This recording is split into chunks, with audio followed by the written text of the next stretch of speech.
पे मेरे सभी साथी माननीय कानून पटले आम्ही पंकज राहणारे आदरणीय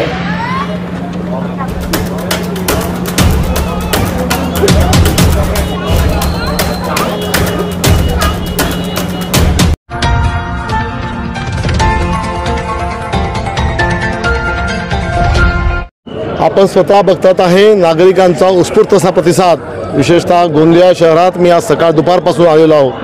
सगळ्यांचा प्रतिसाद पाहून असं निश्चित वाटतं की येणाऱ्या 19 तारखेला आपण सर्व लोक मोठ्या संख्येने कमळाला मत बटन दाबणार आणि 4 मेला मोठ्या संख्येने कमळ बाहेर पडणार, यात मला कुठली शंका राहिली नाही।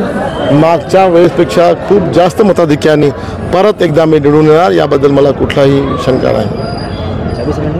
चाबी संघटनेने ज्या पद्धतीने आज तुम्हाला जाहीर समर्थन दिलं, काय वाटते गोंदिया विधानसभेमध्ये ताकद तुमची वाढली आहे का आता? नाही, चाबी संघटनेचं समर्थन खूप आधी सुरुवातीपासून आमच्याकडे होतं।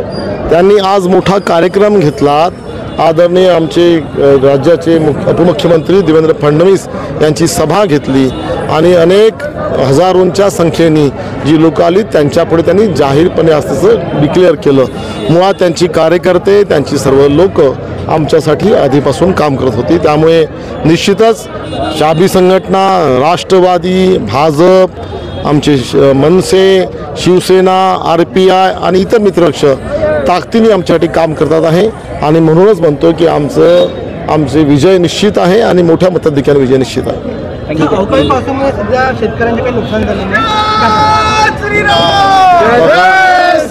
निश्चितपणे शेतकऱ्यांना जेव्हा जेव्हा असा अवकाळी पाऊस की अवकाळी पाऊस येतो, मोठ्या प्रमाणाचं नुकसान त्यांना करावं लागतं आणि माझं जिल्हाधिकाऱ्याशी ऑलरेडी बोललेलं झालेलं आहे। जे त्यांचं नुकसान झालं त्याचे संपूर्ण मुआयना करून त्याचा रिपोर्ट ते पाठवल्यानंतर येणाऱ्या काळामध्ये आपण निश्चितपणे त्याचं ते मोबदला त्यांना कसा देता येईल याचा निश्चित करू।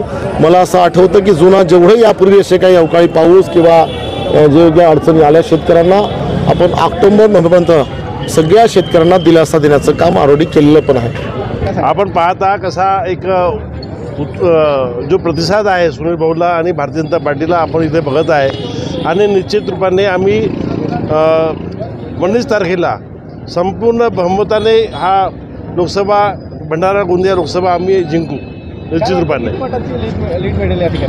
4 लाख पार।